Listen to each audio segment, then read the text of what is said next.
And just before I start, I'm trying to film here in the corner of the office. They're just taking the mickey out of me and making it like 10 times harder. Anyway, look, I've got this great story that I want to share with you. A really fabulous message at the end of it. So here it is. I'll keep it nice and short. A friend of mine, Joe Reevy, told me this story.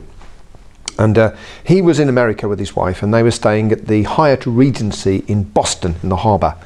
And on the night, they went down for their meal in the restaurant, and kind of the restaurant overlooks the harbour. It's very beautiful.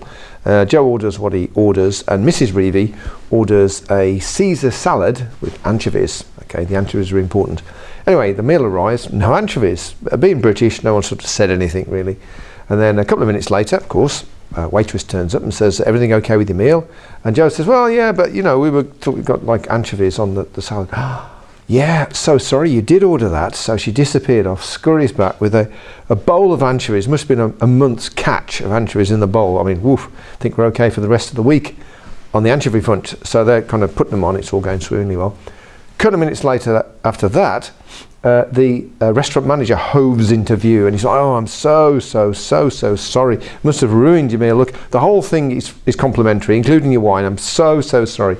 And like Joe's, "Well, look, you know, that's good, but it's just anchovies, and we got them now, so thanks anyway." No. I absolutely insist. You can't have. No, we won't charge for anything. And it's like that thing where getting a little embarrassing. No, seriously, no, really, it's okay. Everything's fine. And then this restaurant manager looks Joe in the eye and says, "Here's the thing." He said, "At the Hyatt, I have a budget to sort things like this out. The only way I'll get sacked from this job is if I don't use that budget. The meal is complimentary," and walked away.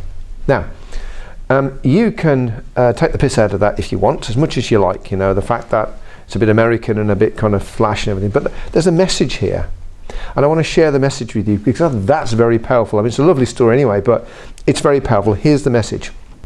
When you have a problem with a customer, there are 3 ways that you can deal with that. Number 1, ignore it. Pretend it's not your fault. It's their fault. It's somebody else's fault, but it's not yours, and do nothing. Years ago, that used to be the prevalent British way. It's pretty much died out now. I don't really think anyone does that. Option number 2 is to make it right. See, make it right. So a couple of days ago, in this very office, we had a chair delivered. When we unpacked it, it was broken. So we rang up, they said, "Oh, so sorry," put it back in the box, and they've collected it this morning and taken it away. And they're sending us a new one within the next couple of days. See, they put it right. And that's really where I think most companies are at. Make it right. But what the Hyatt did is they upped the game.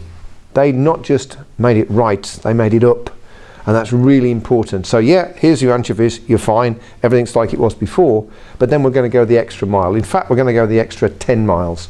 So here's the thing, it's not just good enough anymore to make it right, you've got to make it up.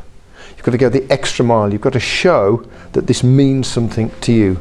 That the fact that things happen, well, they do, but you've put it right. Okay, so just worth a thought, I thought. Lovely story, great, but what's the subtext? What can you do in your business which is going to go the extra mile and make it up, not just make it right?